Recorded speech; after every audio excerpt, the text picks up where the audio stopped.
helps your organization create a zero trust posture at the endpoint level. It's a relationship we've had now for a couple years. Colin and I have been working together for coming on 2 years now, and it's been a very, very fun relationship to get to see what the product's capable of and the roadmap that they have been creating. I'm Caleb. I manage our security teams for HighPoint Networks. And Colin, you want to introduce yourself really quick? Yep, my name is Colin Ellis. I'm a senior solutions engineer on the ThreatLocker team.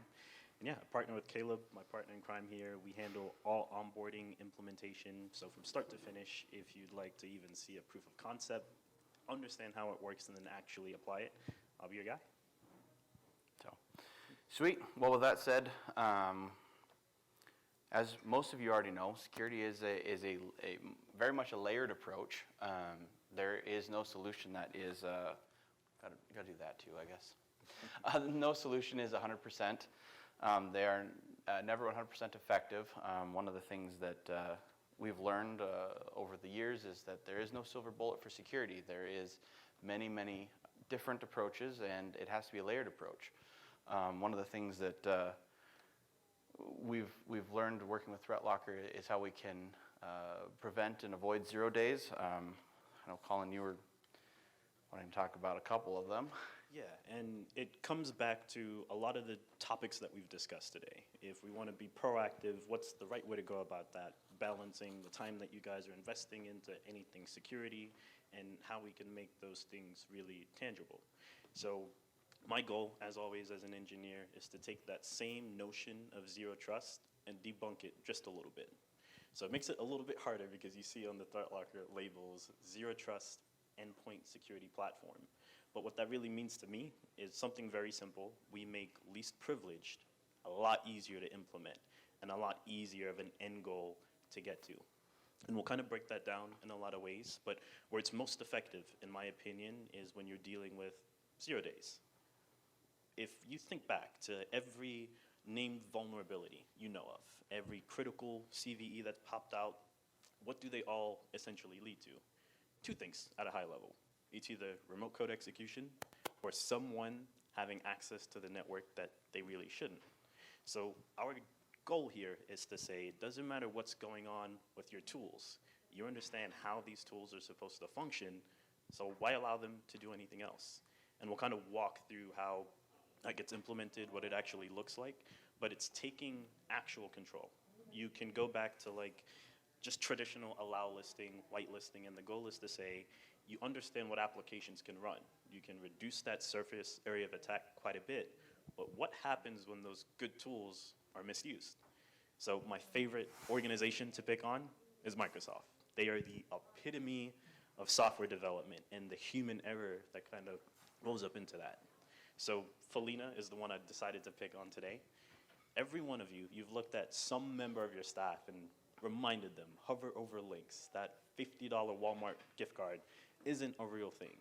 So if that's one of the layers we have to deal with, our goal is to say something like Office should always be able to run, but why should Office lead to remote code execution?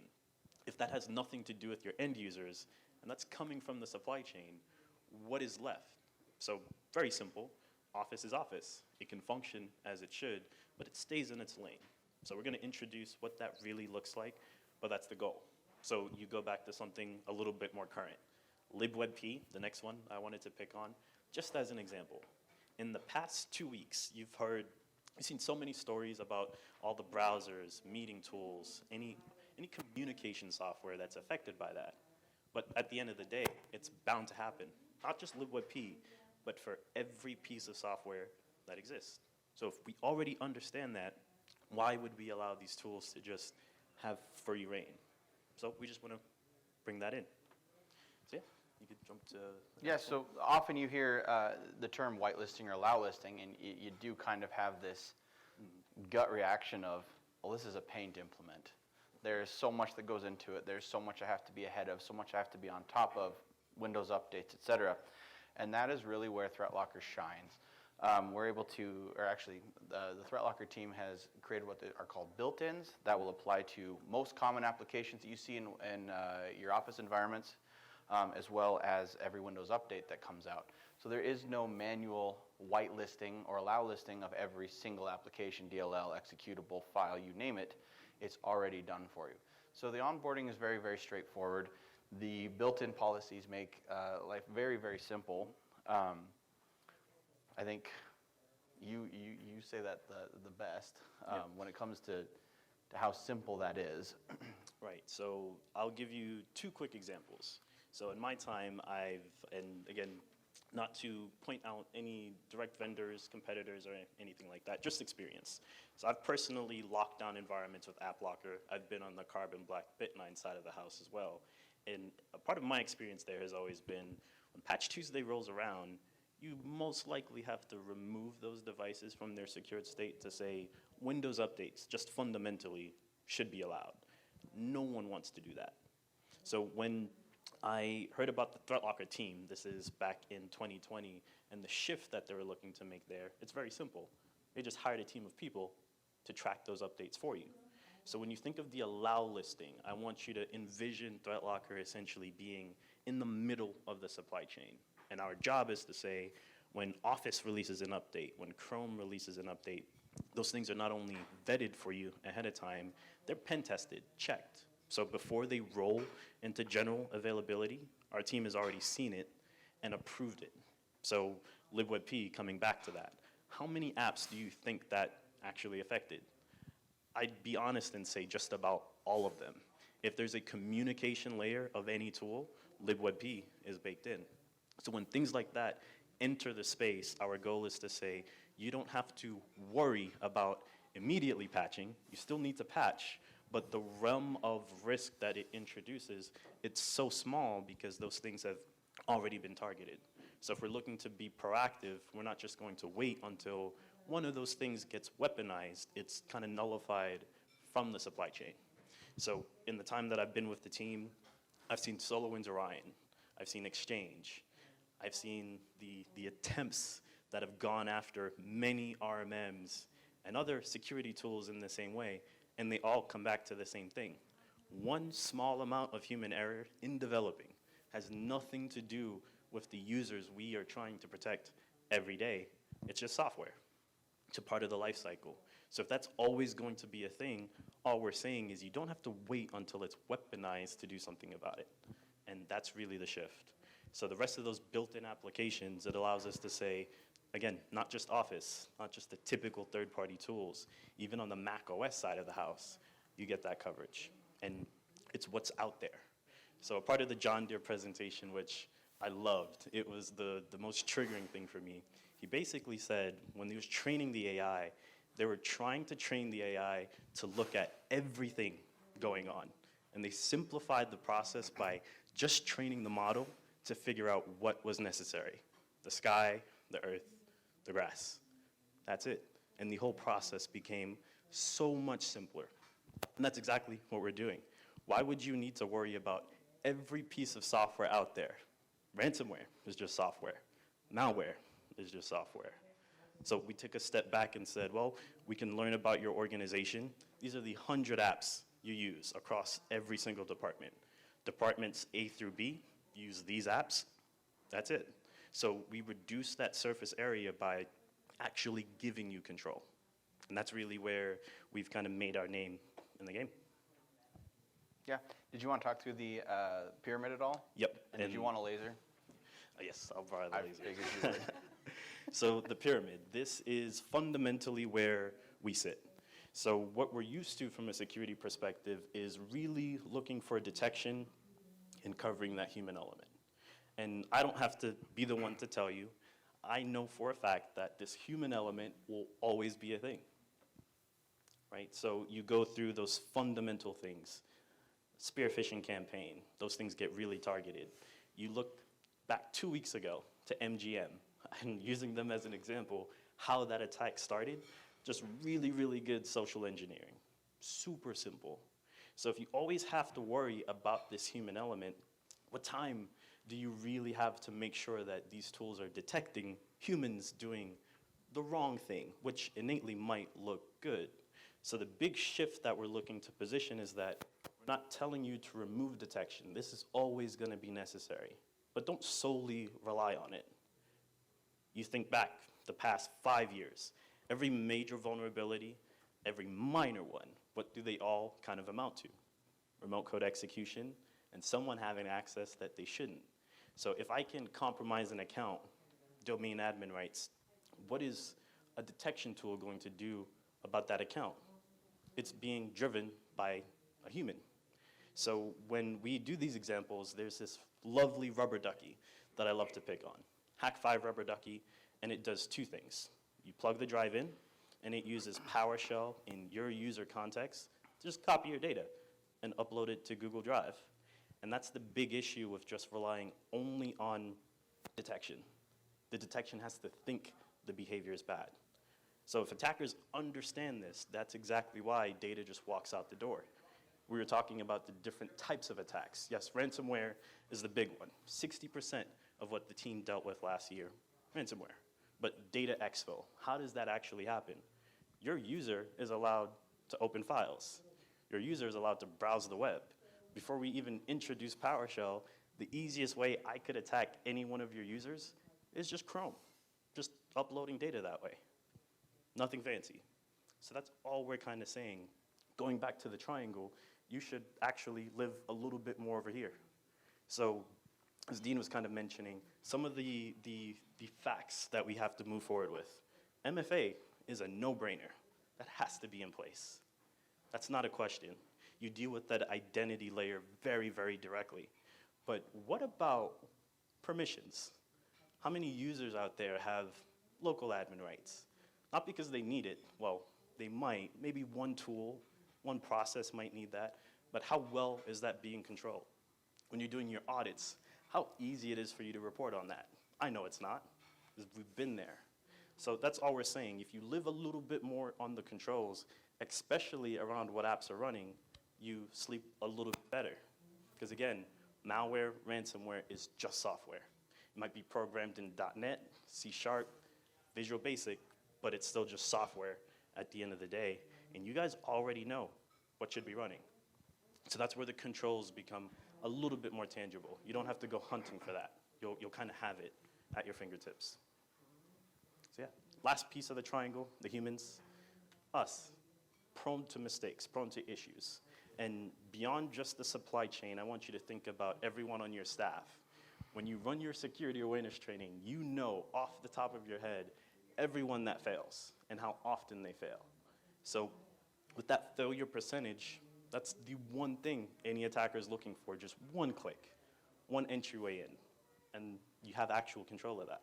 So as we step through the next couple of slides, you'll hopefully see where it comes together, because again, the goal isn't to be next gen in any way. We want to do the fundamentals and just make them simple. You're already dealing with application control, but is it actual application control? So last bit before we segue, you think about group policy. You might have a group policy in place that says, yep, standard users, they can't run software, install tools. I can bypass that any day, and so can every user. And it's not because the users are savvy. You install Google Chrome right this very second. When you run that setup file, the very first thing it's asking you, are you an admin? You hit no, and it installs in app data local, just bypassing GPO. So if Google Chrome can do this, any piece of software can do this, especially malware and ransomware. And that's all we're saying. So the motion of application control that we're looking to really make valuable is making it actual control. It doesn't matter who is running in the network. You know Mimikatz should never execute. You don't have to wait until Mimikatz is detected with another hash or renamed to a different file to kind of pick up on that. It just shouldn't happen. And that's all we're saying. You have that actual control. So yeah, we'll kind of shift to the next one. Yeah, and actually we're going to walk through an actual incident, a real-world incident where ThreatLocker was actually employed, and ThreatLocker actually ended up saving the client's butt. So I'll give you a little bit of backstory. What we had was an unpatched and forgotten conference room phone. It was just a phone sitting on a table. They had thought that they had actually decommissioned the phone. They hadn't. There was a vulnerability on the phone. The attacker was able to get into the network. They were able to steal, or they found a service account with DA rights, with domain admin rights, excuse me. They were able to steal the hash, they were able to crack the hash, they were able to move laterally, they stole additional accounts, and they basically owned the whole network. Ultimately, their goal, we think, was exfiltration of data, and it was actually a ransomware attack. But what I wanted to walk through is basically this. So what you see here, and Colin, you can back me up here, but can I borrow the? Oh, I've got the laser. That one? There we go. So what you see here is the threat actor had owned the administrator account and was attempting to use Notepad to execute a payload.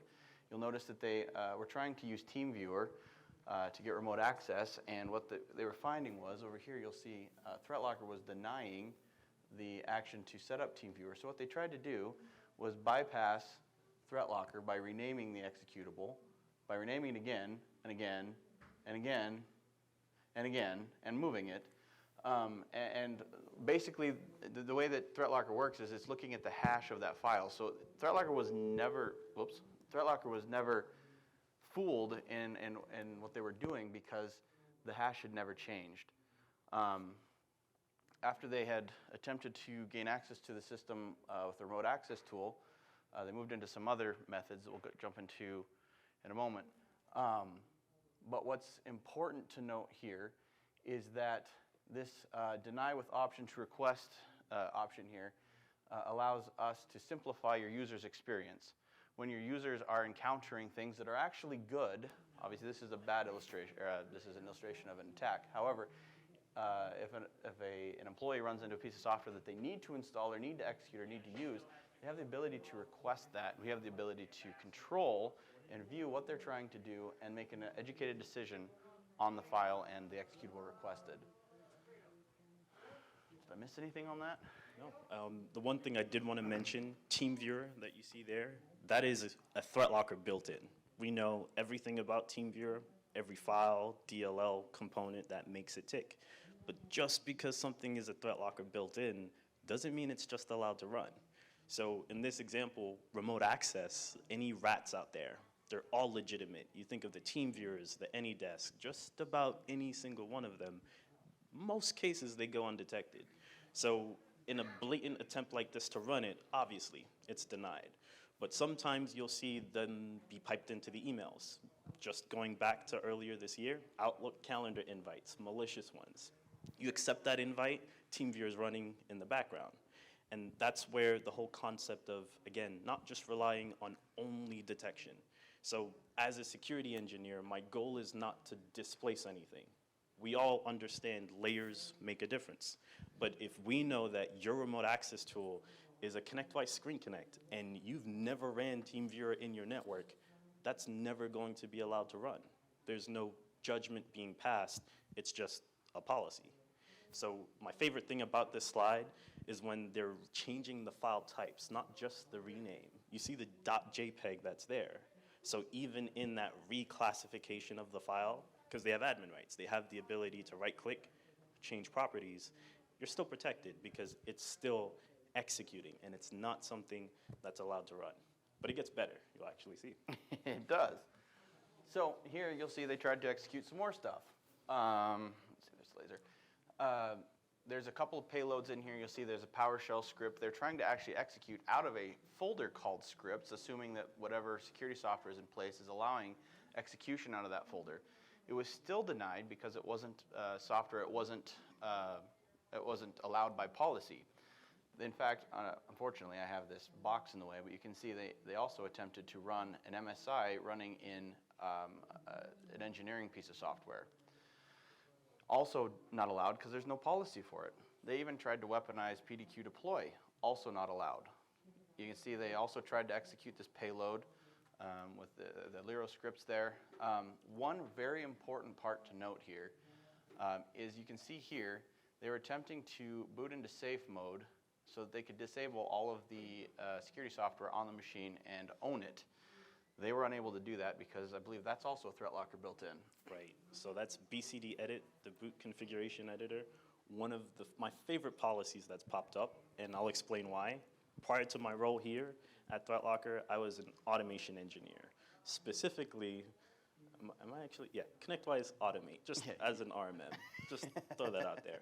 So I was an Automate engineer for 5 years. And one of the things that always worried me, not just about Automate, but every remote access tool like that, every RMM out there, is just that untethered control. So I think it was back in 2021, we noticed a string of attacks just taking place from the RMM. They're not running anything malicious. It's just one script, BCD edit, disable, boot into safe mode with networking. So simple. And they would just own the devices there using trusted tools. So when, again, we position zero trust, it's not meant to be next gen in any way. It's so simple. Just bringing back the fundamentals. You know this tool, this automation tool needs to run, and you have a good idea of how much access it should actually have. But what most people tend to forget, if it's running and it can run under your user, it can do everything you can. So if that's a domain admin account that it was targeted, no questions. What's left? If your admin, your domain is owned at that level, what can you actually do in the midst of it going on? So as a small byproduct of the control, hopefully you guys have heard incident response enough times today to know that that's a focus for pretty much everyone, not just us. But what I think incident response really means, objectively, if there's something going on, do you have the opportunity and the ability to turn it off right then and there? Can you immediately take control? And that's where some of these policies end up making a big difference. So it's not just relying on the allow list. You look at every ThreatLocker partner, that BCD edit policy wasn't actually created by us. That came from the community based on what they noticed. So you get that big lift. It's not something you're configuring on your own. They're just kind of there, templated, and they get implemented pretty much the day you deploy. Yeah. And you do have control over them, so it's not like it's built-in, detected, and it's there. You do get the ability to control what it does and does not do. I think that was it on this slide. Oh, one other thing. You can see that they were being denied by running their encryption script. They ended up trying to use Veracrypt. They tried to run it as a Windows, so it looks like they tried to do it 3 different ways. They tried to use Veracrypt Portable, they tried to use the MSI, and they tried to pull it out of the Windows Store. So no matter how they tried to access or execute that, they were still denied. It is also important to note, and I have a whole slide dedicated to this, but I'm going to mention it now. If you'll notice, these are actually executed at the system level. Who has more rights than system? I'm pretty sure that's it. So it is important to note that this protection isn't just for users and in user context. This is protection to the whole system. So it's been very interesting. Now, there's another element we're going to talk about next, which is ring fencing and storage control. Mm-hmm. What I mentioned earlier is that the intention was to find and exfiltrate data. Well, they found a legitimate FileZilla. I'm going to jump to that slide. They did find FileZilla. This organization did use FileZilla legitimately, but in this instance, they were able to use FileZilla to they weaponized FileZilla to exfiltrate some amount of data. We know what files were exfiltrated and touched because of the in-depth logging that ThreatLocker has. We were actually able to provide that list of files that were touched to the IR company. They knew what they needed to do. They knew who they needed to notify and what they needed to do to protect that data, or whatever you can do when it's out in the wild. We did learn from that, and I think as one of the takeaways that we took from this, working with clients in general, is working with storage control and ring fencing to take those applications that can exfiltrate data, define and identify what is good, what is okay, what your web server is if you're using FileZilla to update a web server, and then only allow those potentially weaponized applications to access those services, servers, whatever the case might be. Ring fencing and storage control is highly powerful. This is allowing us to protect access to external and public-facing items that you may not necessarily know or even your users are even doing. So yeah, on this, one quick question for you guys. So you look at your sensitive information, and I immediately put them into two buckets: backups and everything else, just at a high level to make it really straightforward. So give me a raise of hands if you know what your backup tool is off the top of your head, and you know exactly where that backup database is as well. Should anything be able to touch that backup repo other than the backup tool? Easy answer. So to kind of tie back what Caleb was mentioning, because we actually run at the kernel, and without getting too technical, the goal there is to say the entire OS has to abide by the policies we put in place. So you have these tool sets: ring fencing, storage control. I think of them as two peas in a pod, because objectively they're kind of doing the same thing, but slightly different ways. So what storage control does, essentially, you could look at your backups and say, what if only my backup tool could read and write to my backup database and nothing else? Ring fencing sits on the other side of that fence. All the applications you run, you can ring fence them and say, hey, while you're running, you can't touch my backups or any sensitive information at all. So you get both legs to kind of leverage. But the storage control side is the piece that I propose at the very beginning. It is your quickest technical win, especially if you know your data and if you're in a position where data ownership is a question. That's something we're very big on this year. Who owns data? Where is that data going in and out of? And who should be able to see it? So a lot of times when the organization is large, you're going, not even large, you're going over 50 employees. As we kind of discussed today, yes, you have a lot of cloud tools, but the moment that data is accessed and it's pulled down, it's going in every direction. So what if we gave you the who, what, when, where, why, and how? And it's in English. There's no deciphering of logs. If something was read, written, copied, moved to a share, moved to a USB, you have total auditing of it. And with that visibility, we can actually say, even if you know what your backup tool is, I know you guys didn't develop it. You can't tell me every single component of that backup tool that should have access, but you don't have to. We're already monitoring that from pretty much the day we deploy. So the goal is to say, if there's sensitive information out there, you can look at that data set and just tell that data set what can talk to it. So the last example I wanted to give you on that, I want to go back to Exchange. This is 2020, 2021, and 2022. Exchange is attacked 3 years consecutively. System level vulnerability.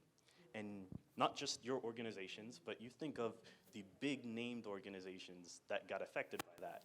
They had air gap backups. But what happens when you have system level access? None of that matters. You can move laterally across the network as you see fit. So if I have system level access, your NTFS permissions aren't stopping me from touching that repo. You right click that directory. You go to properties, system, full access to everything. That's not something you can change in Windows. And that's all we're saying. Doesn't matter what's going on in the network, the only thing touching the backup tool is that. So tying it back to this FileZilla example, after this transpired, the goal was to say, FileZilla is still a line of business tool.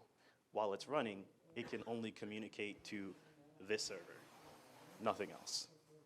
And that's where the controls become a little bit more tangible. Again, FileZilla can be vulnerable at any point in time. It could be as bad as Exchange. You could use Postman, authenticate as the system on an Exchange server. So in the midst of something like that happening, we've already outlined that doesn't matter. The only thing that can touch this data set is what's necessary. So yeah, very last one now. Go through. And my personal favorite. So when we typically notice attackers attempting to get things to execute, if they notice that there's some level of allow listing in place, what they're immediately trying to do is hit the directories they know completely get whitelisted. So the Windows folder, if you want Windows updates to run, especially if you're using, again, some of the legacy things that we were kind of mentioning, this folder path is just allowed. So because we track Windows updates, we automatically allow them from the get-go. That's never something necessary. But my favorite piece here is the file type. That's not an EXE. It's not a script. This is technically not something that executes. It just gets loaded and read from memory. So that's where I nerd out about this all the time, so bear with me here. If you are able to control what's happening in RAM, you position yourself so differently moving forward. You think about not just malware, ransomware, things that are file-based. You hit a buffer overflow. You're leveraging SQL servers, and they're attacking that. That doesn't affect your posture at all. Because in RAM, we know that .clb file, never something that graced the network before, so why would we just start allowing that right this second? And that's really the shift. It's supposed to take the same change control that you're leveraging right now and give you back a ton of time. You don't have to go back and forth, especially if you already understand what's supposed to be out there. And that's it. Instead of looking at the entire world, you look at the maybe 10 things that are necessary. And that's where things become really simple. There's some added things that we'll kind of discuss closer to the end of the presentation, where you get a VDI, some different environments to actually nerd out about a little bit, but that's the whole premise. We can make security simple if we're not really looking to be next gen, just doing the best practices in the right way. Yeah, and this is the slide I was talking about where I've got system highlighted. This is a very high level of protection. It applies even when the highest level of elevation is used. That was, I think, the last thing on that one. What happened was we have all of the logs. We can see that the attackers hammered on Windows hammered on ThreatLocker in Windows for about 6 hours. It was all unsuccessful.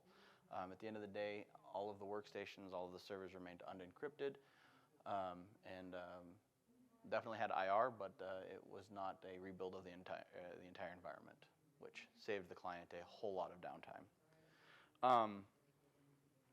I think that was basically it. And then what else can it do? Well, we've talked through quite a bit of what it can do out of the box, but it is a very, very sophisticated tool.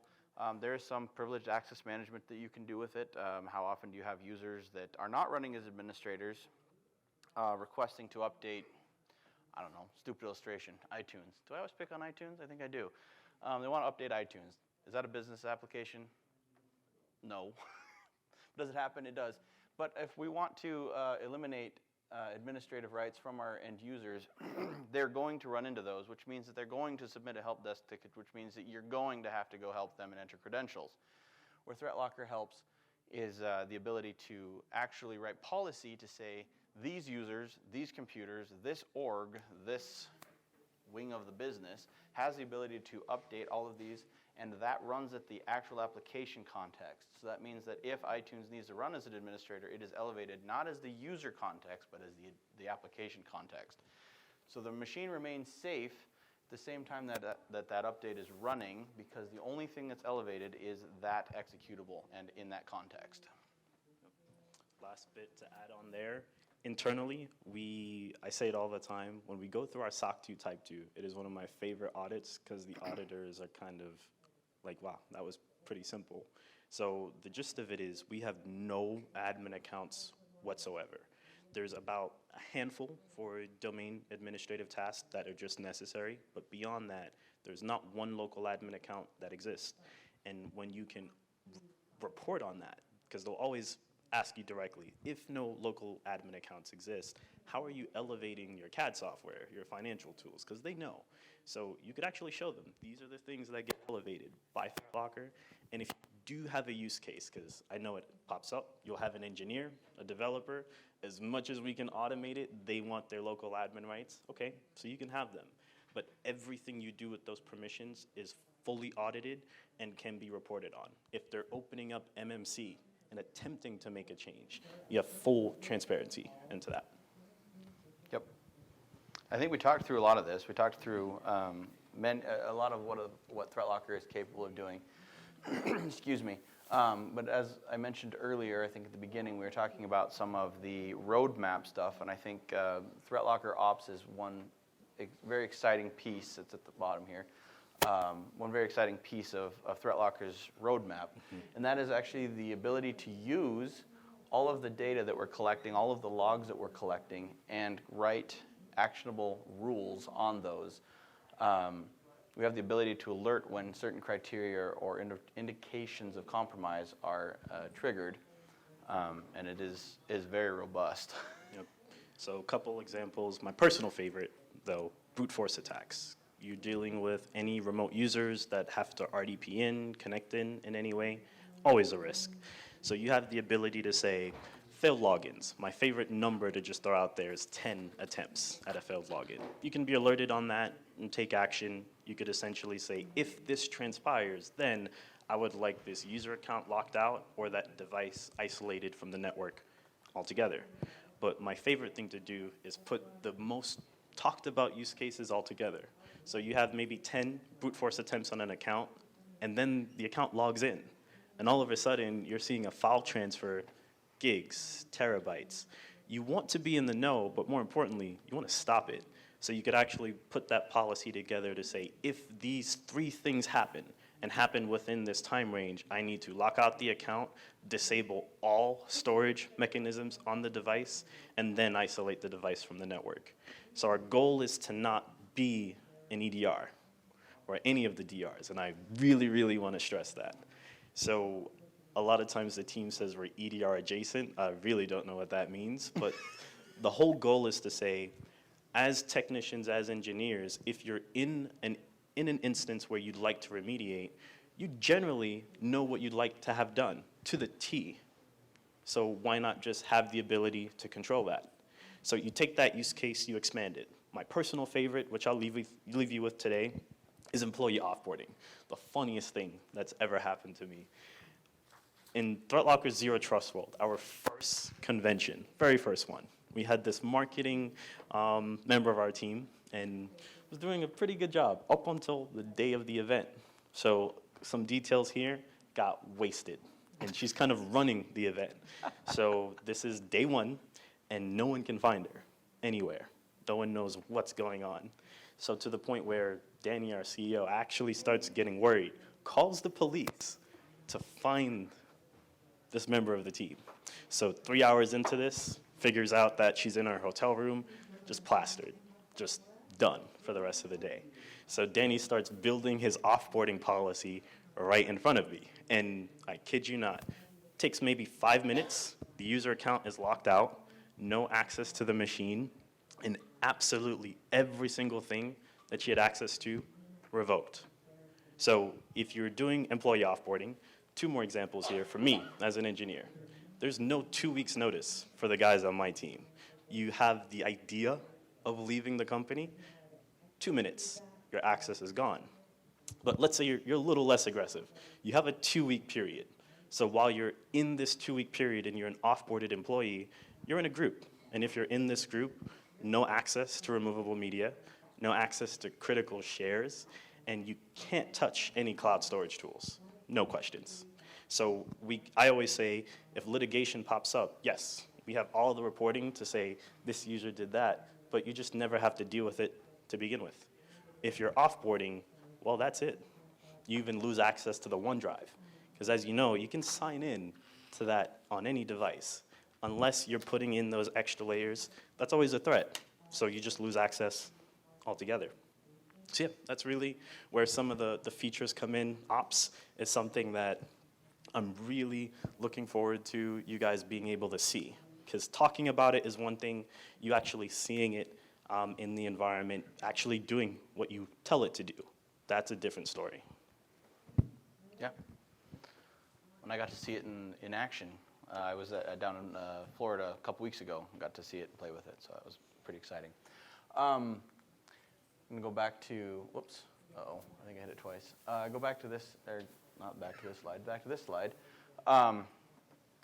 Really, what Colin emphasized with the controls versus the detection versus the human element of this, I think it very clearly outlines how ThreatLocker differentiates itself from your traditional EDR, XDR, et cetera.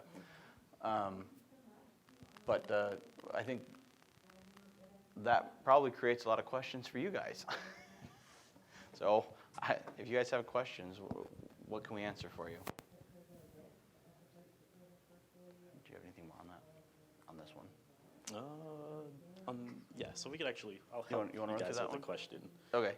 So we'll throw one out first. And typically the first question I get is this replacing anything? And if so, what portions of the stack? So it's typically the first thing that comes to mind after seeing a demo or a walkthrough.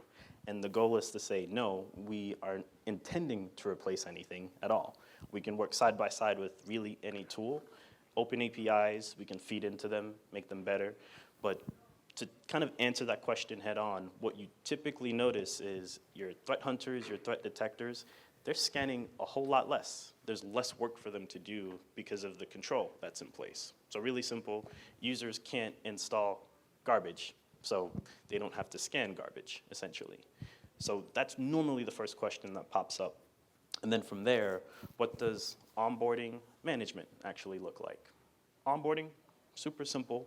You deploy it and you let it cook. It just learns. We have these sessions where we can actually review everything it finds on each of the layers. My favorite is the application control layer, because I can tell you right this very second, there's probably 30% of the users on the team using something like mouse clicker, or just something that keeps their computers running. And you can't report on it on app inventory because it's not technically installed, just running in their downloads directory. So you pick up on those things. You pick up on browser extensions. If you're dealing with school districts, my favorite ThreatLocker use case, period, was kids are intelligent. Me, while I was in school, I always made fun of my cybersecurity program because I'm not gonna lie, my Hyper-V VMs, they couldn't stop me. It's baked into Windows. So if I'm using Hyper-V, doing tests, running through the whole nine, and no one from the security team could flag that, how much could a student actually get done? Let's bring it down a notch and not go to the VMs, just the browser as an example. I can game all I want in Chrome, Firefox, Edge, can't stop me. Roblox is baked in, and there's nothing you can do about it. And then you have the Windows Store. So when we do the initial deployment and the application control inventory pops up, it is eye-opening for most people, just immediately. You see all the fluff that's out there that has just been bypassing policies from the day that user rolled in. And then you get into the nitty-gritty, the storage control, my second favorite, USBs and USB access. It answers questions like that for you immediately. And that's all by just having it installed. Nothing gets enforced until you'd like it to be. But the last piece there, I'm going to pick on every engineer in here that's deployed a GPO recently. Just quick show of hands if you've deployed any group policy in the past couple days. So we give you the ability to say, if that policy rolls out, will it break anything? So I know, just from my own experience, the moment I click yes, it's a lot of finger crossing. I hope this works out.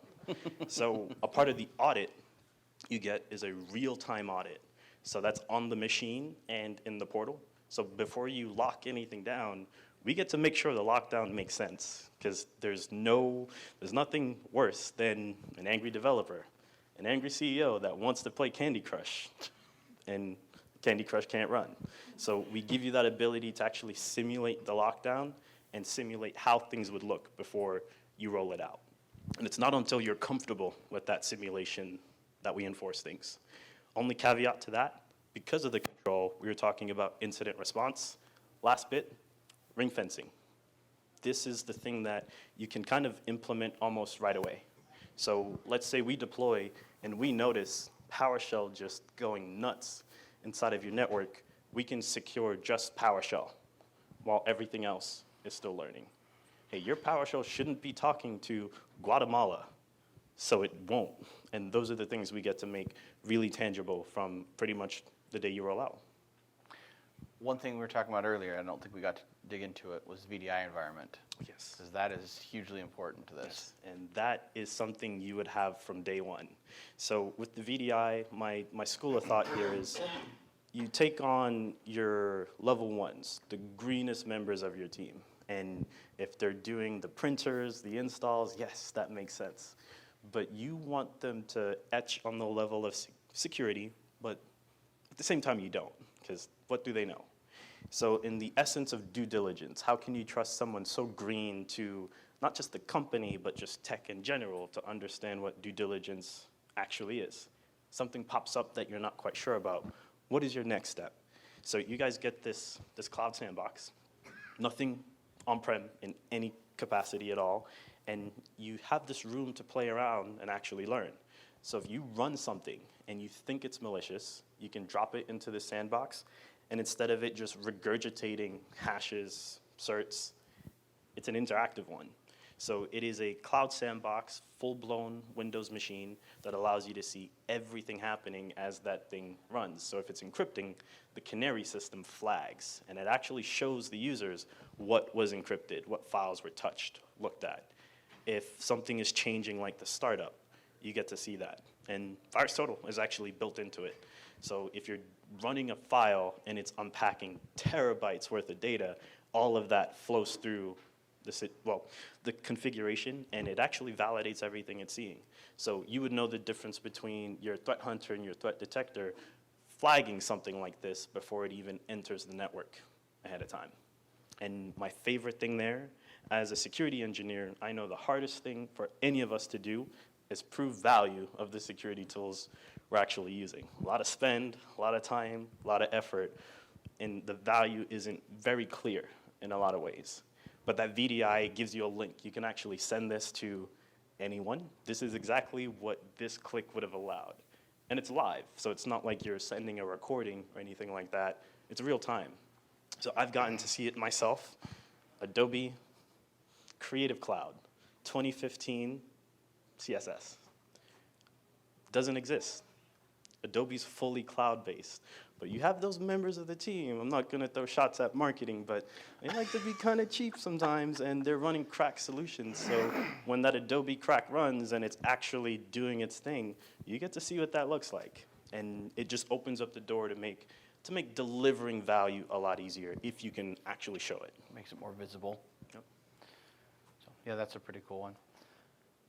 Do you guys have any questions? On the instant that you indicated, Yeah. obviously did a great job of denying everything. Yep. You also indicated that it was going on for 6 hours. It was logging all of those denies during that Correct. period of time. How does that get pushed up or notified to people? So this is where the ops comes in.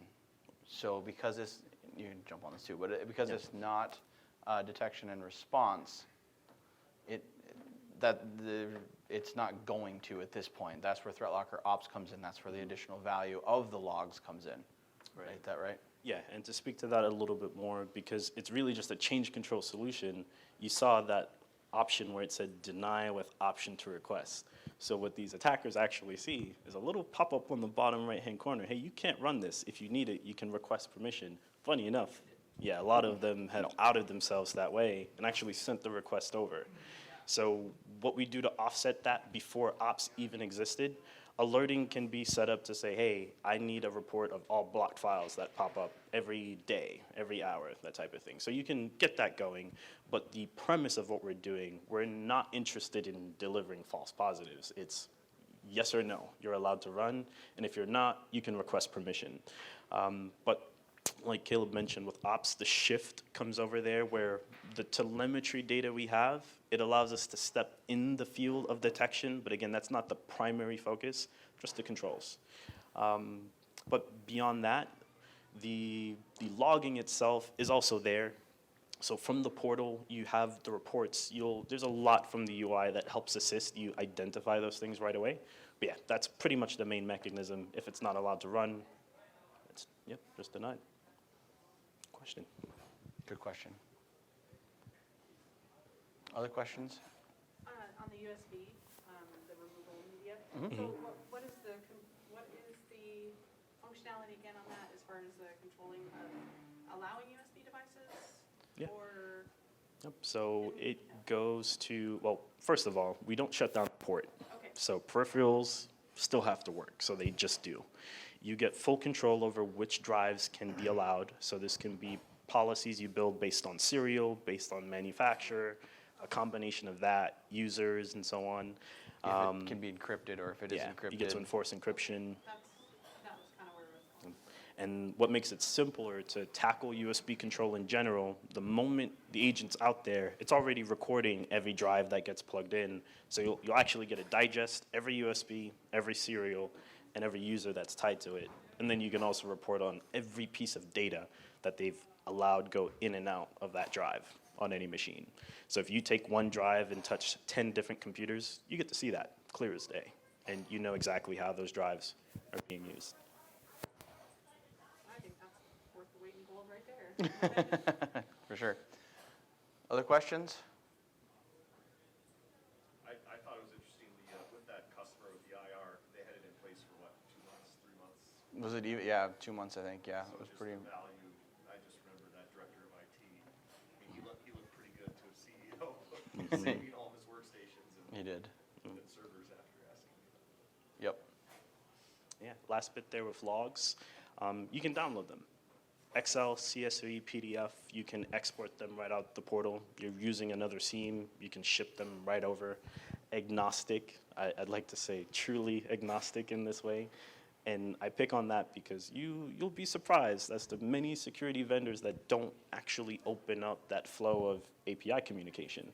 So what our CEO did to make that really simple, he just gave you the ability to build it in the portal yourself, because no one is going to tell you guys no directly.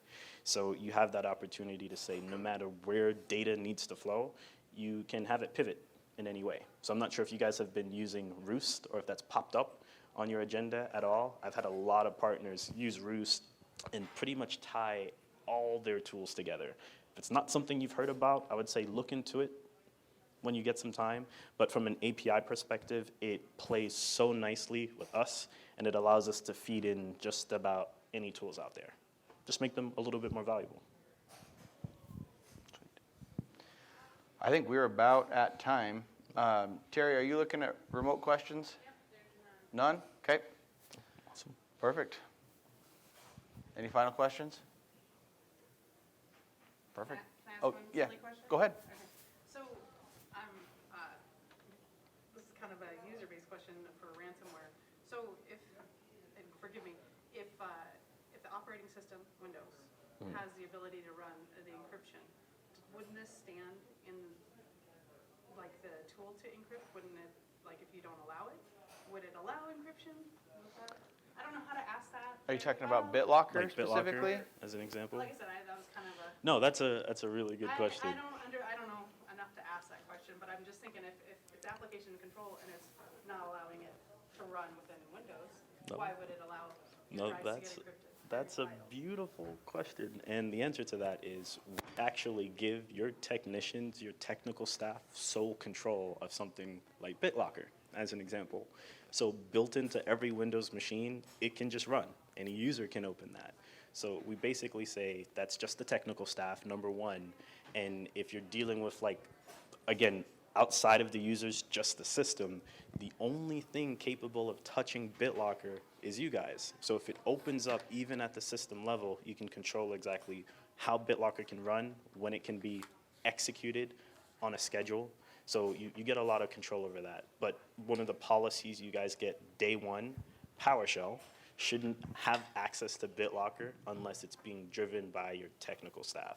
Because we see that encryption take place all the time. Hey, PowerShell is on a system, let's just have it encrypt using BitLocker. So we just remove that capability. PowerShell can always run, but there's no reason it should touch BitLocker to generate new keys unless you are the ones putting that in place. So it's just not allowed at all. But no, that was beautiful. That was a good question. No dumb questions. That would just solve the problem of ransomware. That's it. I don't understand it that well. Perfect. Well, I appreciate you guys being here. Hope you got something out of this. I'm around. Colin's around for a bit. You do have a flight here somewhat quickly, a couple hours. But feel free to grab us, ask questions.